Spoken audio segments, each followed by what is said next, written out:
Mesdames et messieurs, bonjour. Je suis donc Jean-Marie Lannéry et je suis en charge de rendre la journée dynamique puisque le mot a été donné. Nous sommes sur la dynamique alternance.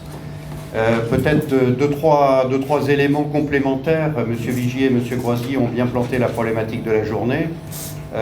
Effectivement, même si nous partons a priori de quelque chose qui pourrait ressembler à un cadre de contrainte, d'avoir un volume d'alternants balisé par une obligation législative, l'objectif de cette journée, c'est de dépasser cette contrainte et d'en faire une opportunité. Alors, en termes d'éléments de langage, un certain nombre de mots ont été dits sur lesquels je voudrais insister. On voit bien que ce n'est pas que l'affaire de l'entreprise, en tout cas, ce n'est pas que l'affaire de l'entreprise de plus de 250 salariés. Certes, il y a des problématiques internes qui doivent être appréhendées, notamment M. Groisy l'a bien appréhendé dans le cadre de la réflexion sur l'anticipation au sein de Thales, mais on voit bien que la question de l'alternance nous pose des horizons nouveaux, où il convient de se retrouver autour d'une table avec les acteurs des territoires, avec le tissu de PME, de TPE, mettre autour de la table aussi les responsables du service public de l'emploi, les élus, les collectivités territoriales, et que véritablement il y a peut-être des ambitions à mailler, à travailler en réseau sur ces problématiques. Et voilà l'objectif central de cette journée, c'est d'essayer d'imaginer des voies possibles permettant de renouveler les compétences, de les anticiper, d'analyser les besoins des entreprises, des jeunes et des moins jeunes, ça a été dit, et puis d'essayer de construire, le mot a été aussi énoncé, des parcours de sécurisation des salariés, de sécurisation bien sûr des entreprises par rapport aux enjeux qui s'offrent à nous, notamment ça a été énoncé au niveau européen, faire de l'Europe la puissance économique la plus compétitive par la connaissance. Donc voilà un peu le cadre de cette journée, bien ambitieux, dans un court laps de temps. Donc je voulais peut-être vous dire 2-3 mots sur le programme. Il y a vous avez une petite feuille blanche qui vous a été remise parce qu'il y a quelques petites modifications par rapport au petit livret jaune qui vous a été adressé. Alors 2-3 mots sur la présentation de la journée. On a souhaité, à l'issue de ces présentations, de vous présenter d'abord un état des lieux. D'abord, de quoi parle-t-on quand on parle d'alternance, quand on parle des contrats qui vont avec? Ça serait peut-être important, sans vous faire l'injure, de repréciser ces notions, parce que c'est peut-être important que nous partagions un sens commun autour de ces différentes questions, avec une première représentation des pratiques qui sont à l'œuvre, puisque dans la région centre, effectivement, vous n'avez pas attendu le nouveau cadre pour vous mettre en dynamique sur ces questions. Donc René Bakowski nous présentera un tableau de la situation relatif aux questions qui nous préoccupent. Ensuite, on a bien sûr souhaité laisser place aux entreprises qui avaient expérimenté, qui avaient appréhendé la problématique de l'alternance. On a essayé de mettre au débat 3 entreprises de tailles différentes, de secteurs différents, y compris des entreprises qui sont en dessous de l'obligation qui est faite par la loi de juillet 2011. Donc nous avons Project SA avec M. Thierry Renard, nous avons EDF en région centre avec Laurence Bachelier et Oak Ridge avec Cyril Molina. Donc à la fois la filière nucléaire, la filière électrique, et puis l'idée de voir comment ces entreprises ont tissé des liens avec leur environnement immédiat sur ces types de questions et comment elles ont été en capacité de recruter, d'accompagner et de sécuriser effectivement les parcours des personnes rentrées dans ce dispositif. On a aussi souhaité, à l'issue de la présentation de ces 3 cas d'entreprise, mettre l'accent sur le volet jeune, en sachant que, bien évidemment, la journée n'est pas consacrée uniquement aux alternants jeunes, mais à toute la problématique de l'alternance, mais il y a bien un sujet particulier à l'égard des jeunes.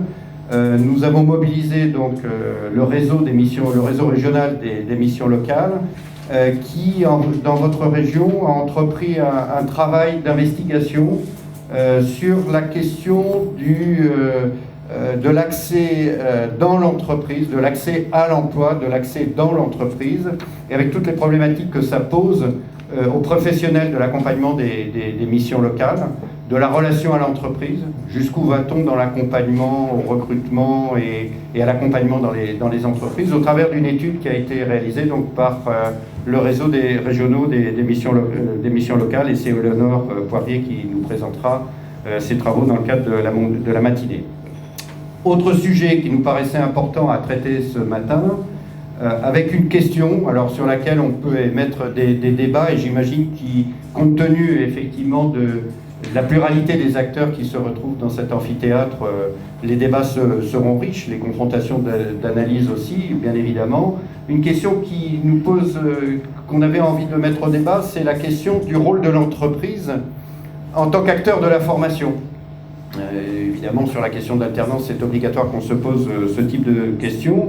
Et donc, nous avons sollicité Yves Monteillet, qui a constitué une entreprise qui s'appelle Amétis et qui essaye de travailler sur le renouvellement des compétences dans les entreprises en partant de publics qui sont en difficulté, de publics qui sont en insertion, et d'essayer de voir comment on peut sécuriser des publics en difficulté en les embauchant tout de suite en CDI et en mutualisant les contraintes au travers de réseaux d'entreprises pour les accompagner, les former, les monter en qualification pour qu'ils soient employables compte tenu de l'évolution du marché du travail aujourd'hui.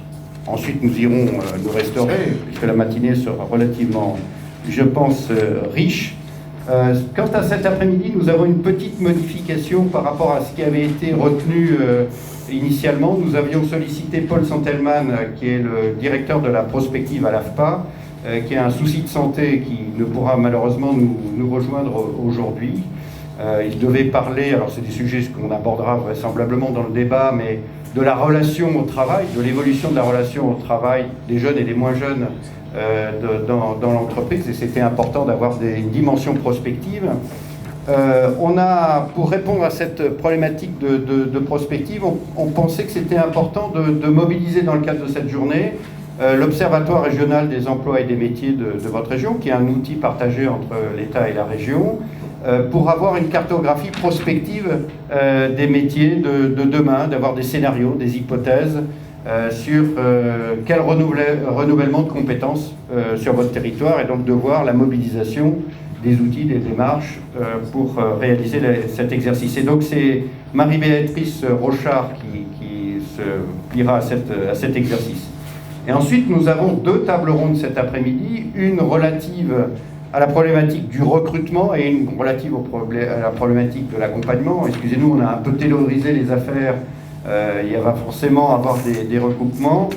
Nous aurons effectivement la problématique qui est posée en matière de recrutement avec M. Jean-Pierre Palisson, Éric Lefebvre, Fanny Brajou. Donc tout à l'heure on a posé effectivement le rôle d'un IPE, hein, donc c'est intéressant qu'on puisse, dans le cadre de cette table ronde, de voir la relation entreprise et éducation nationale.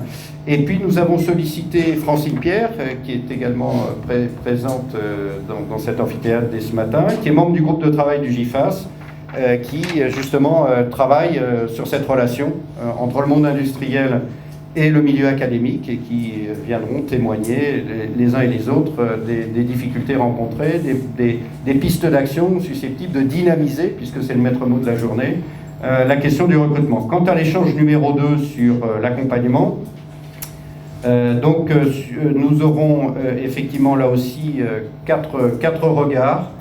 Alors on a souhaité bien évidemment avoir le recours d'un maître d'apprentissage et puis d'une personne en situation d'apprentissage. C'est effectivement de poser la question aussi des usagers dans cette dynamique. Donc Johan Faguet, donc apprenti et travaille au sein du réseau EDF. Nous avons aussi mobilisé l'association Pérenne que vous connaissez en région centre, et c'est Laure Kergroac qui nous présentera un petit peu le dispositif mis en place par cette association sur l'apprentissage conjoint. Nous aurons aussi des retours d'expérience donnés dans l'environnement d'EDF avec entre autres Laurence Bachelier, qui est coordonnatrice alternance EDF, en sachant que la question qui est posée dans le cadre de cet atelier, c'est bien l'accompagnement vers l'emploi des alternants non embauchés, puisque si on veut avoir une dimension territoriale de sécurisation, on voit bien que la loi contraint à des objectifs quantitatifs et que là, on va essayer de travailler sur le qualitatif pour essayer de donner sens à cette notion de sécurisation des parcours. Après cette journée, il faudra conclure. L'exercice sera bien évidemment difficile parce que j'espère que la richesse de nos débats nous permettront de mettre en perspective quelques pistes et quelques orientations de travail permettant de se retrouver dans un espace pluriel entre les différents acteurs qui sont ici invités pour essayer de trouver des solutions partenariées sur cette dynamique de renouvellement des compétences en utilisant la question de l'alternance comme un des leviers parmi tant d'autres avec lesquels il conviendra de faire système.